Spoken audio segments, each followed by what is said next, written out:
This is your Kick-Ass Life podcast, episode number 136, Listener Q&A. This is the Your Kick-Ass Life podcast with Andrea Owen, a no BS guide to self-help and badassery. Because ladies, let's face it, life's too short for it to not kick ass. And here's your host, the girl who serves it up straight with a side of crazy, Andrea Owen. Hey there, ass kickers. Welcome to another episode of the podcast. I am so glad you are here. Today we have listener Q&A. We are going to be answering a question that an ass-kicking podcast listener sent to us. And I don't always bring experts on when I do Q&A, but when I do, they are my most favorite people. And today it is Amy Smith. Many of you already know her. She's been on the podcast several times. She is my best friend in real life. And she is definitely the person I call on for counsel. And she's a relationship expert. She lives over at thejoyjunkie.com. And I think you're going to really like this question. It deals with all kinds of things regarding relationships, trust, intimacy, emotional affairs, and even marriage counseling. So there is sure to be something in here that is a nugget for you too. So I'm just going to jump right in. And without further ado, here is our listener Q&A. All right, we have Amy Smith here with us as our designated guest expert. I guess you are. Oh, congratulations! Awesome. Do you have any idea who I think I am? I do. Like, I'm pretty clear. You know, I got this question from one of my listeners, and it's a really great question and a pickle that she's in, really. And you're the first person I thought of to come and help me out with this one. Sweet. And I'm excited. That's awesome. Yeah, no, I'm excited to riff on this too. And I think people listening like that maybe even aren't in this exact situation, I think it will be helpful for you. And if you're in a partnership or plan on ever being in a partnership in your life, I think this is helpful because we're going to get into a few different things that have to do with the way you are in relationships based on your family of origin, couples counseling, and more. So let me debrief and read this question from one of our fellow ass kickers. So she says, my husband and I have been going to couples therapy for about a year now. We started going because I had an emotional affair with an old flame over Facebook for a few months prior, and we thought it would be a good idea to go. After several sessions, I thought that I was getting a good grasp on what I needed to be doing to help my relationship with my husband get better. Then I relapsed into the affair. I told him about it, and he was, of course, hurt. It ended quickly with the other guy, and we continued to go to therapy. A few months after the relapse, I relapsed again, this time with a different man, but still very long distance. I then wrote an email to our therapist asking him if I could talk to him in confidence about a certain situation, not wanting to go into too many details over email. He replied that he did not keep secrets for couples and that if I chose to disclose information to him, the therapist, I would have 2 sessions to disclose the information to my husband, or he would. I then chose to not tell my therapist any more information. In our next therapy session, he reads the email to my husband and asked me to explain it. All of the trust I had for the therapist flew out the window. I lied. I made up some story I thought would be equally as shocking, and I still managed to piss off my husband. Months later, I am still involved with the other guy, but I am terrified to talk to anyone, especially my therapist or my husband, about it. I feel that switching therapists at this point would lead me into having to expose my addiction and secret to my husband far before I am ready. What should I do? So that was her first email to me, and I wanted to gather a little bit more information, and I replied, and my first question to her, I said, why do you think that you're doing it? And she said, her reply was, I ask myself that a lot, actually. In my job, I deal with behavioral modification all day long, looking for the functions of problem behavior and replacing those behaviors with something positive. But I feel like my reason is more complicated than I am used to pinpointing. Maybe because I'm lonely. Maybe I'm doing it because I feel like I'm stuck. Maybe it's for the thrill. Maybe all of the above. And then I replied again and I asked her, do you want to leave your husband? And I said, it sounds to me that you don't want to leave him or you wouldn't be going to therapy, but you also don't want to stop having these emotional affairs. And her reply was, I do not want to leave my husband. I also don't want to stop having the emotional affairs. That is definitely fair to say. And then I asked her to tell me a little bit more about feeling lonely, because I wasn't sure if he traveled a lot for work, like was he never home and she was stuck at home with the kids. And so she specified and she said, my husband and I are both teachers. We work long hours and then come home to take care of our 3 elementary school age children. It's exhausting, but we usually manage to spend time together. Our therapy appointments are about an hour and a half away from home, so we turn them into date night. She says, I'd probably say it's more emotional loneliness. In the last email exchange I had with her, I asked her to describe briefly what her family of origin looked like in terms of feelings and emotions and vulnerability and things like that. And that's how I left the question. She says, my family, both growing up and now, is very religious, very strict, lots of rules, which I've always been good with. Everything appears to be good on the outside. We are put together, we smile, we don't offend, we are polite.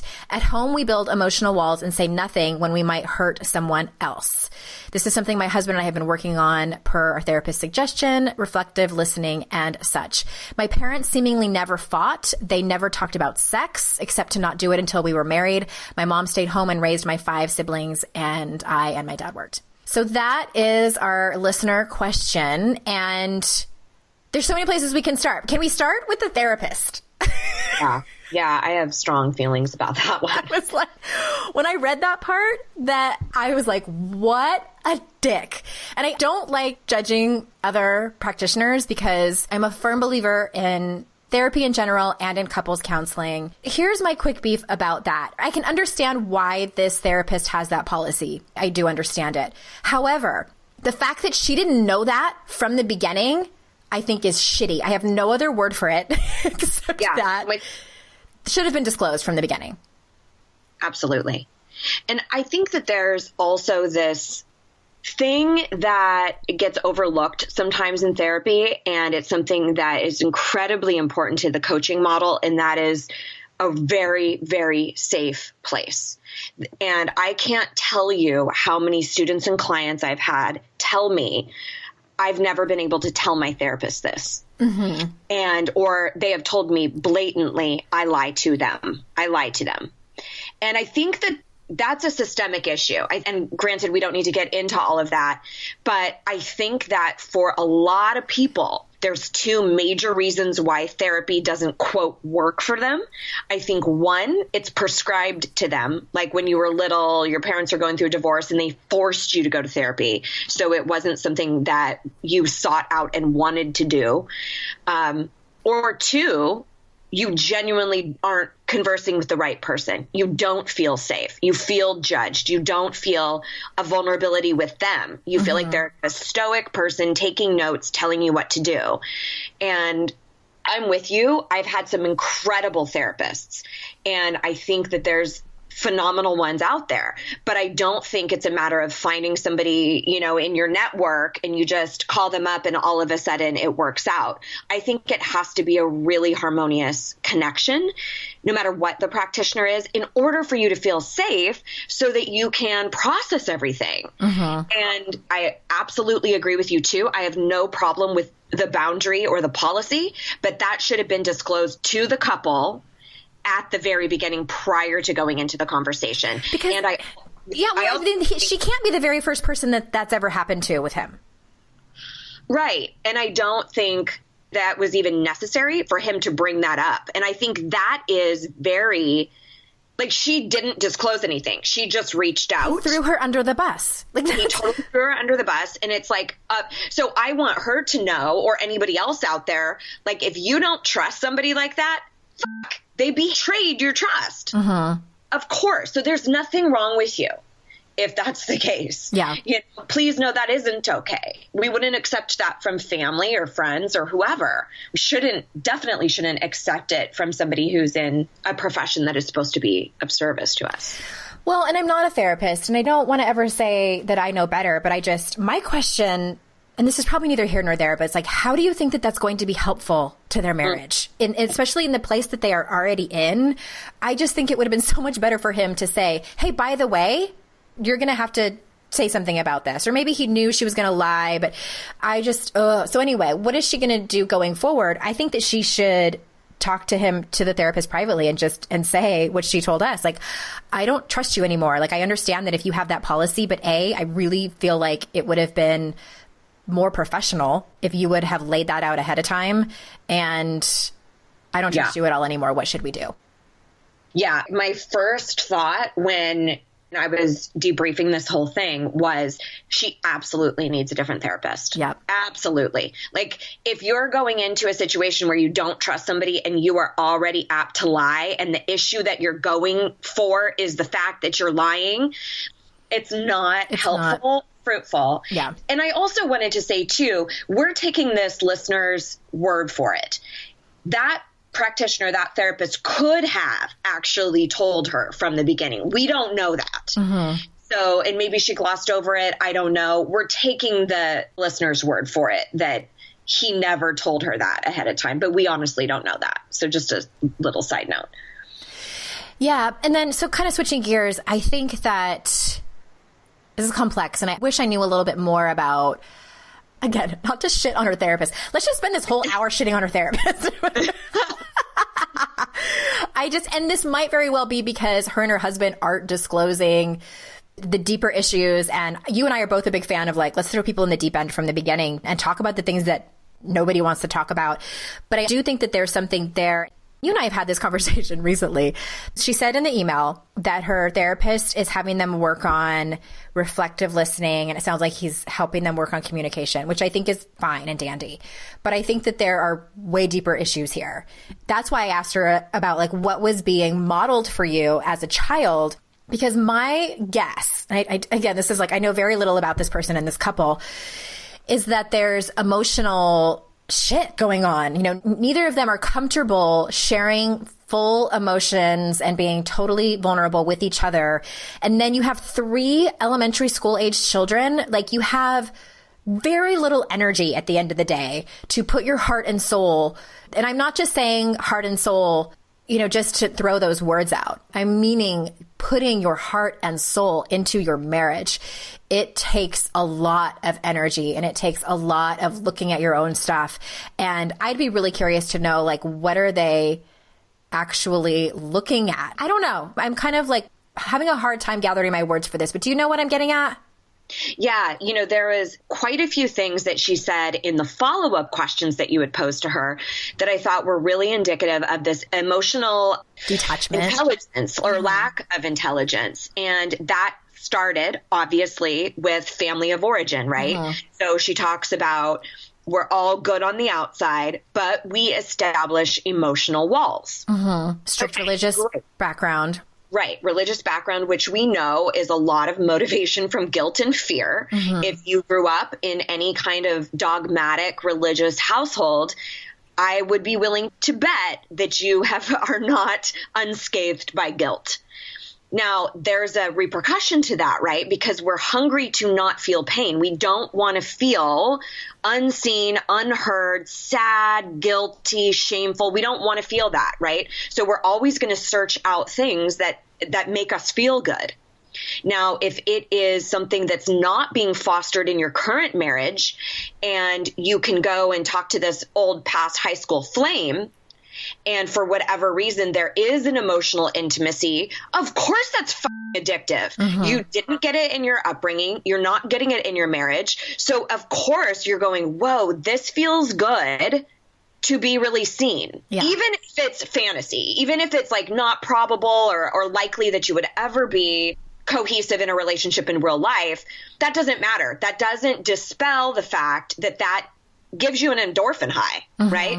So compound that with what she was saying about feeling an emotional loneliness. When you said, is this like a physical loneliness? You guys don't see each other. You're not having sex. And she says, no, I think it's really an emotional loneliness. Yeah. So I think, you know, and I've had a really similar situation like this in my own world where I was kind of reaching out, and I talked very openly about it. This is many years ago. You saw me through this, mm-hmm. where I, you know, was always reaching out to somebody who I went to college with, and we would be texting and things like that. And so I talked very openly about it with Mr. Smith, and I was like, I don't know why I'm doing this. And this is, again, anecdotal in my experience. So I just offer this to everybody to tap in and see if this could possibly be theirs. I usually think that it's one of two things. Either it's something that you're not getting in your current marriage, or it is like a legitimate thrill. Like there's something that's kind of like no matter what Mr. Smith did, he could never be brand new. Right. Or it could be both. I think it's both. It could totally be both. So when I talked about it with Mr. Smith, he was very in tune with that. And he's like, usually when people are doing that, it's because they're not getting something in their marriage. And I'm like, that's the thing, is there's nothing missing. Like I'm super intimately connected with you. The sex is incredible, but then I started really evaluating the circumstances that were around us. And I would reach out to this guy when Mr. Smith and our schedules were like two ships. Yeah. So it was when I was feeling needy and I didn't necessarily have the time or the date nights scheduled with Mr. Smith because our schedules were so opposing. So it wasn't the lack of it being possible. It was just the frequency. It was when, we weren't as connected. So in her case, I think that both things are happening. I think that the need for emotional intimacy is probably lacking with her current spouse, compounded by the sheer stress of the operations and logistics of the house and the 3 kids, barely even having the opportunity for emotional intimacy with her spouse, paired with the thrill that she's likely getting from these connections. So we're interrupting this broadcast to tell you about something amazing. We have a retreat coming up that Amy and I are hosting, just the two of us. It is kind of like our love child, the Self-Love Revolution. And we are going to Asheville, North Carolina, the beautiful Grand Bohemian out there. And we are going to talk about really, really important topics such as self-talk. I mean, who doesn't need work on that, managing your inner critic, and worthiness? Because what Amy and I have found is that across the board, what all of the problems and issue come down to is how you feel about yourself. And most of us walk around not feeling good enough. That's right. And we oftentimes hear like, oh, just love yourself. And it's okay, so I'll get right on that. So that's exactly what we did, was break down 4 modules that cover tangible action steps that you can take to cultivate that self-love. So like Andrea mentioned, 2 of them are self-talk, worthiness, that enoughness piece. And then we're also going to talk about self-forgiveness, and also how our emotions impact how we feel about ourselves and how we engage with other people. And one of the reasons why we really wanted to be sure to cover off forgiveness is we've found that, and I know, Andrea, you've mentioned this so much on your pod, talking about things in your past, that we have these elements from the past that haunt us, that really impair us from moving forward and cultivating kind of a love affair with ourselves. And what happened is that we rolled this out in the beginning during December, during Christmas, the holidays, which was, I know, a shit time for a lot of people to sign up. So what we have decided is that we are going to roll back the original price that we had during that time, because the price was raised, and then we decided that we weren't going to do that. And long story short, we have rolled back the price to the original early bird price, and we have extended it. So it's at theselfloverevolution.com. It's in the show notes if you'd rather go over there and click. What else? I think what's really important to know is, when we talk about these sorts of retreats and getting away, there's this huge appeal to this gorgeous location and this connection with like-minded women, and all of that stuff is amazing and beautiful. But what you have to know is this is designed to create a totally different relationship with yourself going forward. So we're going to talk a lot about how that will influence your day in and day out life coming back.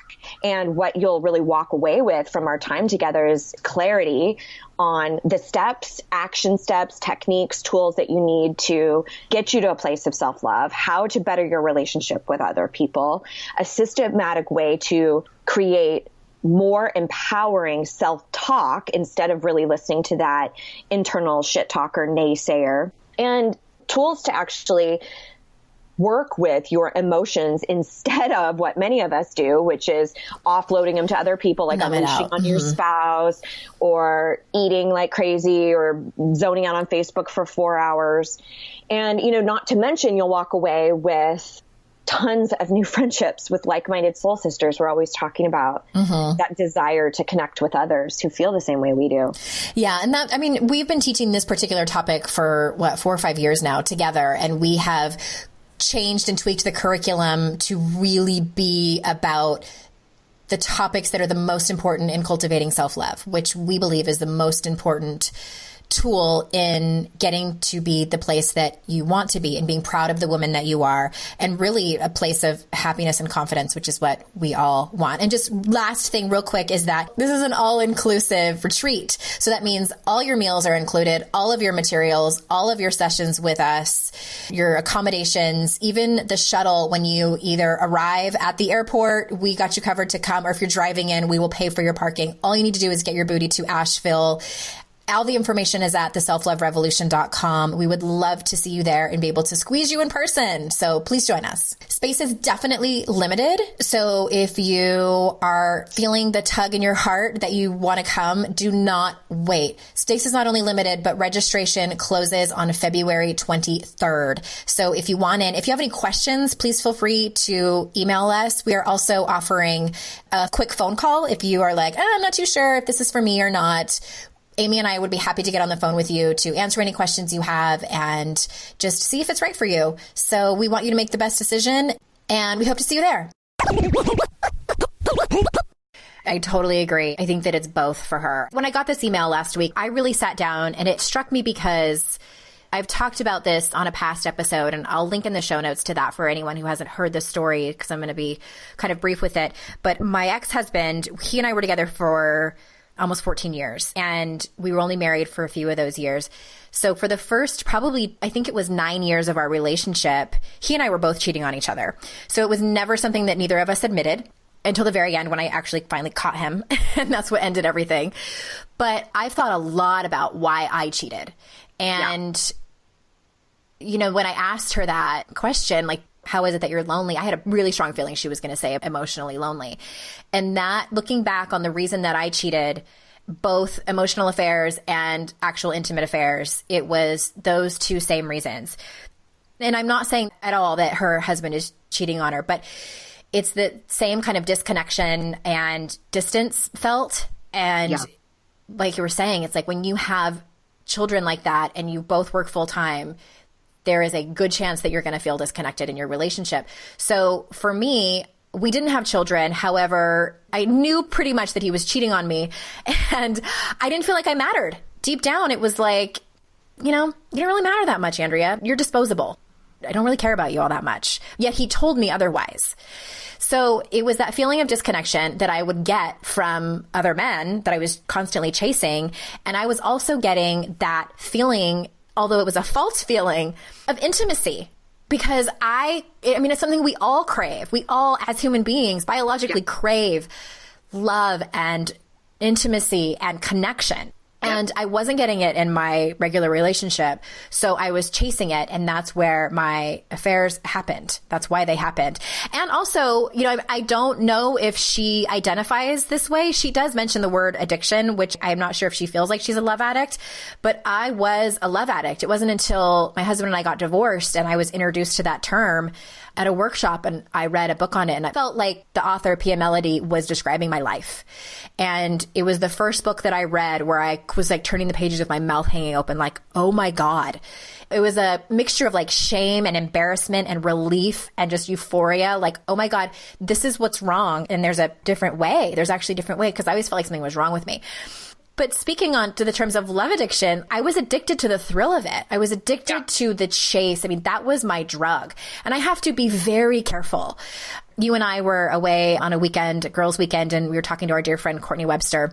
And she asked the question, because for those of you that don't know, I'm also sober from alcohol too. And we were talking about comorbidity and different addictions and things like that. And I can't even remember how she posed the question, but she said, to think about if you could go back to any of your addictions, like, what does your gut say yours would be? And mine immediately was men.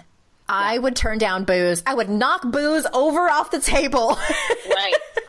to get to men and love and sex and relationships. And that was my drug of choice.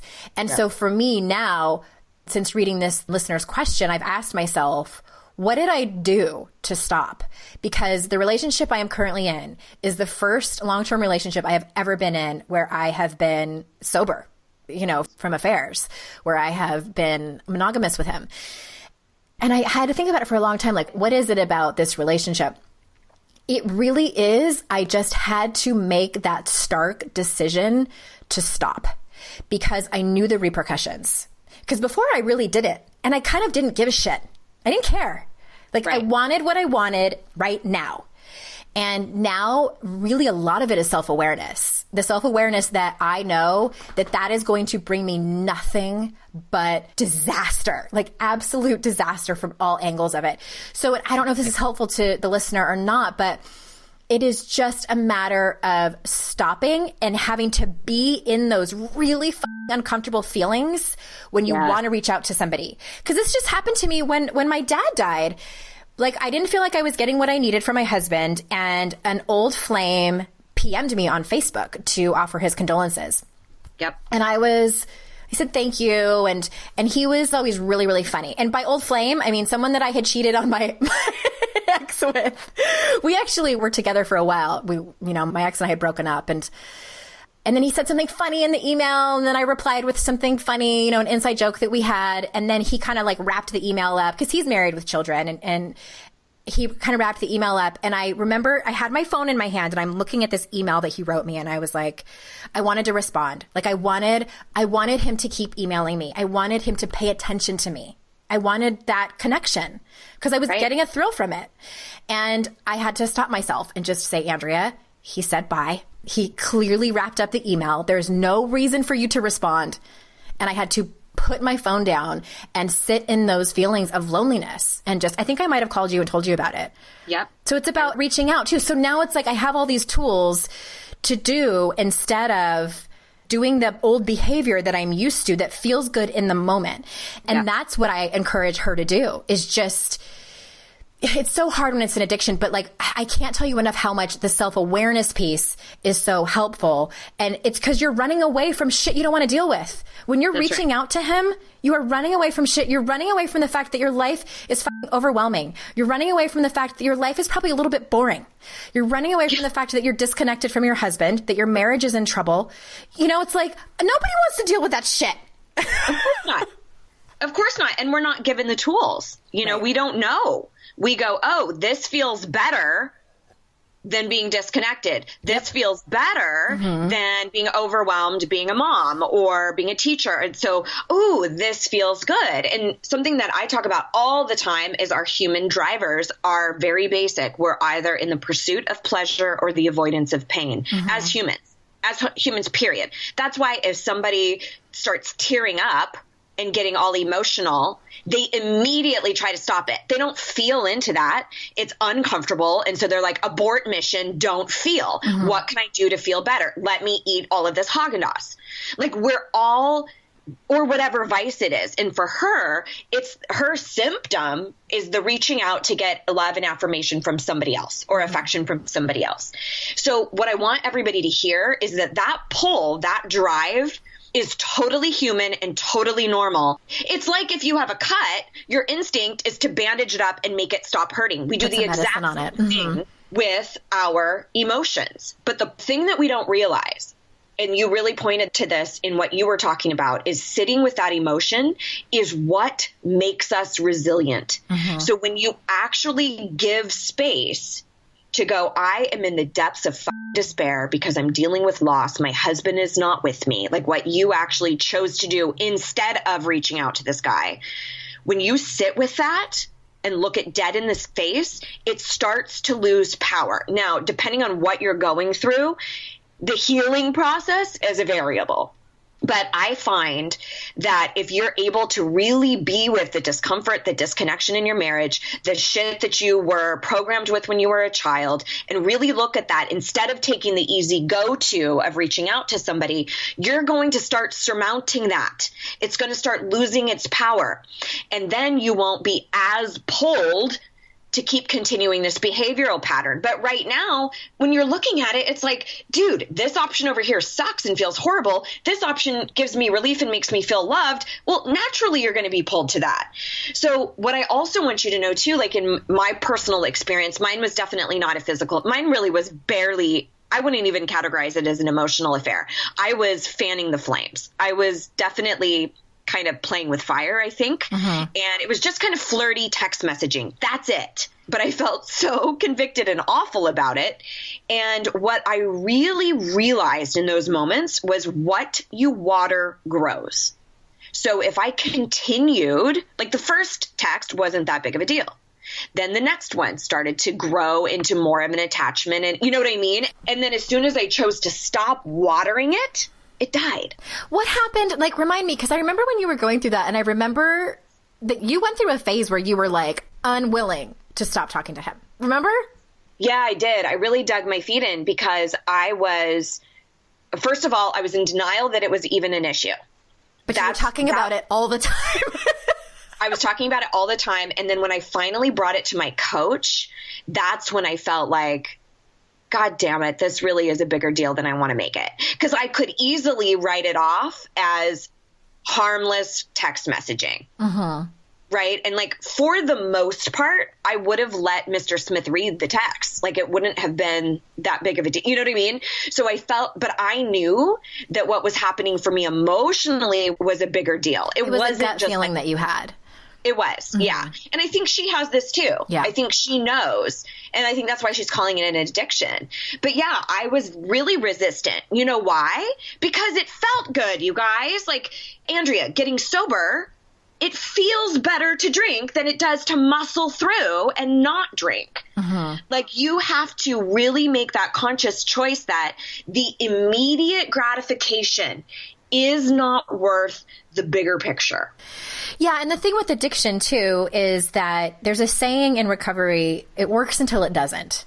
And I think that anyone who quits, you do have to get to that place where you realize it's not working anymore. So let me be a little bit more clear about that. So it might work for the 10 or 15 minutes that you get his text or his email or whatever. And, you know, you're having this text exchange. It might work. And then what is the aftermath? Like when you wake up in the morning or you have to hide your phone or, you know, all of the things that we have to do when we're having affairs, which I don't recommend. They're the worst.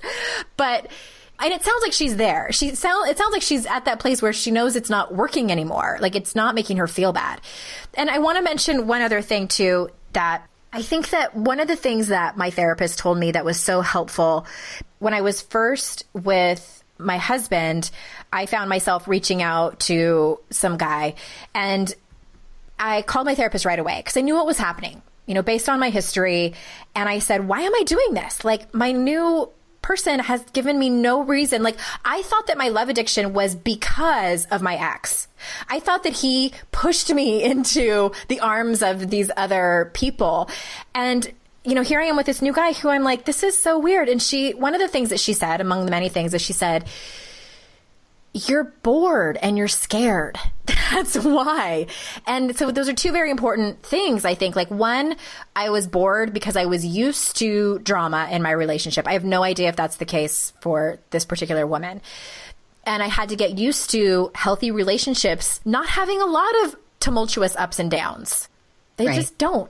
And then the other thing was that I was scared. I was scared to fully be seen for who I was. You know, the way I describe it here on the podcast is it's not that, you know, these truly intimate and beautiful relationships that we all want, like that you have with Mr. Smith, it's not about giving your heart to someone to put in their hands. The way I describe it is like you give them your heart to put in their teeth, their razor sharp teeth, where it could explode at any moment. And that is so incredibly scary. And I was so scared to have that. I was running away. I was absolutely running away. So I don't know if that's, you know, maybe she's at a point in her marriage where things are getting more intimate. Maybe they start making progress and she kind of runs away. And, you know, I don't know. There could be many variables as to why she's also doing it. That's right. You know, and it's something that I always like to talk about with vulnerability and intimacy is the amount of intimacy that you experience in your relationship is directly proportional to how vulnerable you're willing to be. So if you are not experiencing intimacy, it's likely that you are not being vulnerable. And again, to your point, that is scary as all hell, because a lot of times we've experienced something in our youth, maybe with a past love, maybe with parents that we depended on, where we were vulnerable and we were shamed, we were made wrong. And so we go, okay, being who I really am or opening myself up equals pain, equals hurt. Let me build up walls. And that's super common. We all do it, right? But what you have to understand is, and this is what you're pointing to, in order to actually gain that intimacy that you're desiring with your husband, you have to start moving towards vulnerability. And it doesn't work if you just say, I'm going to wait for him to do it. In fact, I've said a lot of the times, I'm sure you've heard me say this, that the reason why Mr. Smith and I love so deeply and richly and intimately is the exact same reason either one of us could destroy the other one in an instant. Like, we're in that deep. That's the whole thing. Like, we could chomp down with those teeth. And we're both in that deep, but we trust so wholeheartedly in the other person that they won't do it. But the risk is still there. I mean, that's really there. So I would love to give her a couple of step-by-step, like, let's move in that direction. Like, what should she do now? Okay. So I wrote down a couple of things. Of course. First of all, of course. I like step-by-step. I like tangible. Here's what you do. Everybody does. Okay. Shoot. The first thing is you got to get a new therapist. Okay. You got to get a new therapist for you as a couple. And you also have to get a new one for you individually. Because if we're really talking about addiction, or this feels like an addiction, like it takes everything in you to not reach out, you need some support. Yep. You might have to go through a couple of them till you find somebody you trust. But that is imperative, because right now, like I said, if the problem is lying, and you can't not lie with your therapist, you're wasting money and time. Okay. The second thing is you absolutely have to practice vulnerability with your current partner, period. So what does that look like for her? Okay. The easiest thing, if I could sum up vulnerability, it is saying how you feel. It is talking about your emotions, like what is going on with you. So you can start with baby steps. Easiest avenue to that is gratitude. So have you ever had that where you get a little uncomfortable if I do it? Like, if I get a lot uncomfortable when you do it. If I really say to you, like, Andrea, you mean so much to me, and I just want to say thank you so much for what you did yesterday or being there for me. That's vulnerable. So start with just gratitude, and see, you can even make it a ritual or a practice and just say, honey, okay, I know that we need to start connecting on a deeper level, and I'm committed to it, and I want to do that. So why don't we, at the end of each day, tell each other one thing that we're really grateful for, one that we're thankful for, or you can look each other in the eyes and say one thing that you really appreciate about the other person. And then the rules are the other person has to stay locked in your gaze, because that's also vulnerable and intimate. And all the other person can do is say thank you. I'm going to add something onto that. I love that. And I understand what it feels like to be in a marriage where both people work and you have elementary age children. So this is something Jason and I do. When we think of something, because I know how it is when you are home together and you're taking care of children and you're home together, but you're not together. And then what often happens is, anyway, long story short, I don't want it to end up being like they're both tired at 9:30 at night and they are just going through the motions. So what we've done is that whenever we think of it during the day, we text it to each other. And Jason's gotten a lot better about that too. And I can't even tell you how much it means to me when I get a text from him and he tells me something and I don't know how her husband is with communication, but men can sometimes tend to have a harder time than women do talking about their feelings. So it might be easier for him to do it in email. And, it used to drive me nuts that my husband would send me emails, about our relationship. But that's easier for him because he can sit down and think about it and not feel pressured and on the spot and so uncomfortable. Because if they're too uncomfortable, a lot of times they just won't do it. So that might work for her, just like texting or emailing in the moment when they think about it, gratitudes. Well, even like texting regularly to one another. I mean, that's a piece of we're apart, but I want to stay connected to you. I mean, you can do that while you're taking a shit, you guys. give me any bullshit excuse that you can't send a text. If you spend any time scrolling on Facebook, you can send a text to your spouse. So one of the rules that Mr. Smith and I have is we do not send any operational texts like, hey, what's so-and-so's phone number? Hey, what time are you going to be home today? We don't send anything like that unless we've said something really loving and kind first. Like, hey, hope you're having an amazing day. Been thinking about you all day today. What was so-and-so's number? I'm going to try to get that taken care of today. Just extending something kind as a precursor in that text is huge because it says we're more than just business partners. Yeah. We're not just running the operations of this crazy ass household. We are also in this together, and it sparks up intimacy. Another huge way to express vulnerability is to genuinely ask for help from one another.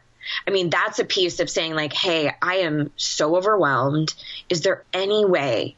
It's so hard for me to even ask this of you because I know you're stressed out too. Is there any way that you would be able to take the trash out, or could you pick it up? And then express gratitude. Thank you so much for being willing to do that. All of that. Instead of being passive aggressive and walking by the trash and being like, piling more stuff on it.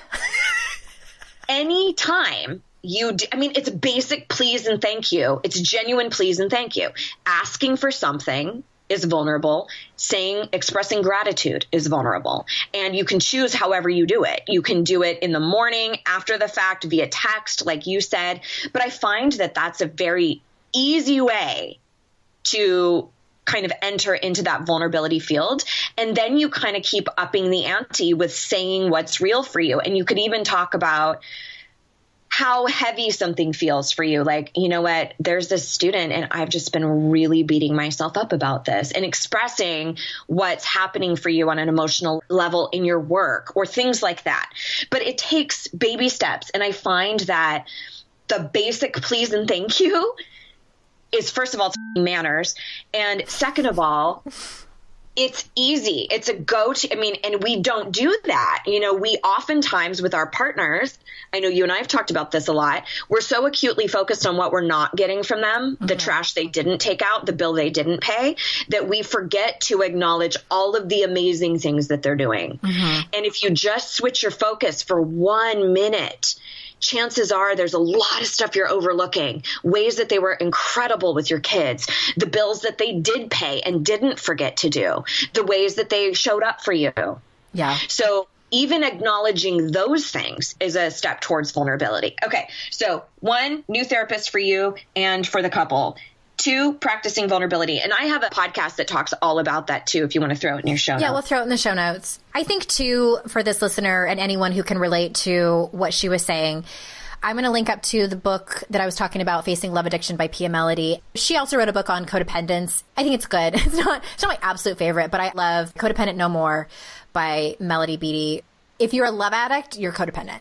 Not all codependents are love addicts, but all love addicts are codependents. So I think it's important to read that book or get it on audiobook and just kind of wrap your head around the behaviors and some of the tools that you need to gather up to start to move away from it.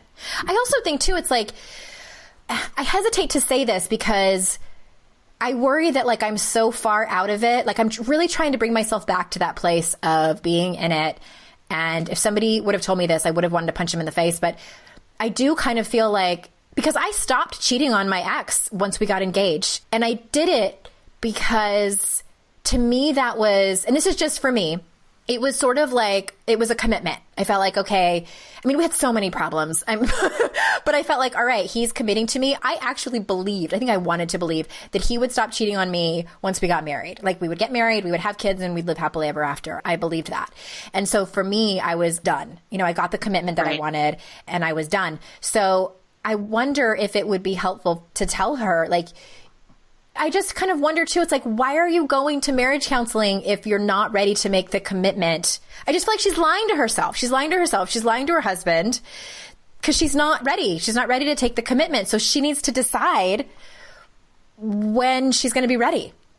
Well, you know, in her defense, there's nothing in the opposing side that sounds appealing. You know what I mean? Yeah. Like it's more appealing to stay locked in the addiction because you can't trust your therapist. It doesn't sound like I'm making this up. You're being given a lot of tools to cultivate intimacy and vulnerability in your marriage. I don't know how willing your partner is to work on that. So of course the opposite is going to be more appealing. So you need to do everything in your power to change your current set of circumstances so that you can set yourself up for success. The other thing that I would really advocate doing, because a lot of times, even she wrote it in her inquiry, when we go to behavior that we're unsure why we're doing it, we get lost in this thought spiral of, why am I doing this? Why am I doing this? Why am I doing this? And you never really get that answer. So I would change the question to, what am I craving in this moment? Or what is missing in this moment? Like right when you reach out to text or right when you reach out to type an email, what am I desiring? What am I hungry for? Whatever the question, whatever the verbiage is that really resonates with you, but there's something lacking in that exact moment.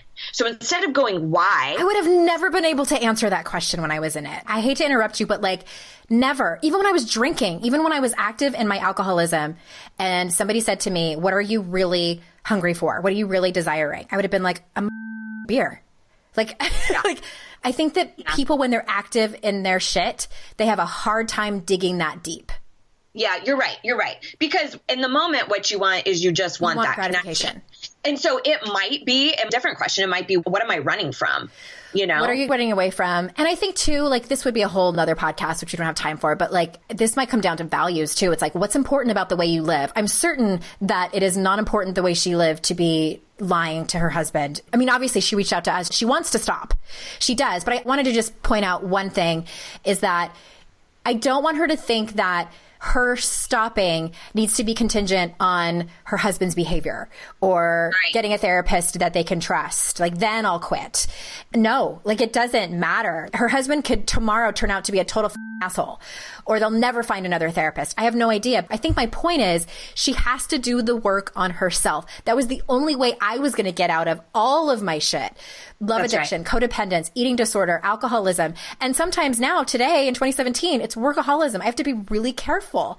And it's every day be diligent about my own stuff. And all of it comes down to this emotional and spiritual work on myself and looking at this stuff that is not fun. I'm not going to sit here and tell you it's amazing and I love it.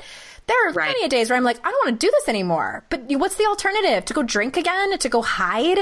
Because when you're hiding, what she's doing essentially is she's hiding who she is. She's hiding her real self because it's scary. I get it. And that's the theme that we've been talking about here is vulnerability. And it is scary, but it's the thing that connects us. That's what she really wants at the end of the day. I am sure, and I'm sure you are too, that what she wants is love and connection and intimacy and trust. And the path is scary and a little bit uncertain, a lot uncertain, but it's possible. It's shining the light on all of your shit. A lot of it is from childhood and doing the work and gathering the tools and hopefully having your husband by your side who is going to be in the mess with you. There's a song out, I'll link to it. Vance Joy wrote a song called Your Mess Is Mine. And it makes me cry every time I hear it because it's this song about you come together with people and each other's mess. If you want to be in relationship with people, whether it's intimate friendships or these romantic partnerships, you got to see each other's mess. You got to, when you come over to somebody's house and they're sorry about the mess. It's well, my house is messy too. It's the way it is. And I hope this was helpful for her and for others listening. And life is messy. It is, and I could not agree with you more that if she doesn't get a hold on her own personal behaviors, what the belief system is that's propelling her, it doesn't matter if it's her spouse. It doesn't matter if it's another husband in the future. Mm-hmm. That pattern of behavior isn't going to change. Those are symptoms of what's underlying for you. It's your personal behavior. But, and so you can pick and choose whatever question might help you, but you could also ask, what do I not want to feel right now? And sometimes it's just straight up loneliness. I don't want to feel lonely. Loneliness is crippling. It sucks. But I would also say, and this comes down to what you were speaking about as far as how committed are you to changing this behavior? When you got sober, you were I'm committed. You weren't wavering. You weren't like, maybe. You were like, this is going to suck. I don't want to do it. It's going to be painful, but I've made this choice.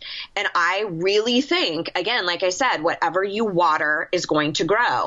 So if you are serious, like 100% committed to changing the trajectory of this affair and this emotional affair, you have got to delete, block, remove phone numbers. You got to delete. You have to. Yeah. Like, it's like an alcoholic being like, you know what? I'm just going to go hang out in a bar. Yeah. And just see, no, I'm not going to drink. That's what it's like to continue to have them as friends on Facebook, in your phone. Can't do it. And that, for me, with that situation I was sharing about earlier, that was the hardest step for me. Because it was taking away, like, I had to block him on Facebook. I deleted all emails, numbers I had for him. So, I mean, I had to eliminate him completely from my world in order to set myself up for success. So that if I did have a little too much to drink, I didn't naturally go over to the text. So I would really look at that. Can you delete, block, unfriend, get any of them off your radar to make your job easier? Yeah, I think we gave her an earful. A lot to think about. And I think this is common. I mean, whether or not someone's out there thinking about, you know, because we're all tempted from time to time, I think. And hopefully it was helpful. And of course, I always love riffing with you and teaching with you. And everything is in the show notes, yourkickasslife.com/136. Amy's podcast episode, the books we mentioned, whatever else we mentioned, it will be there in those show notes. And go see Amy at thejoyjunkie.com. That will be in the show notes too. And until next time, ass kickers, I will see you out in cyberspace. Bye-bye.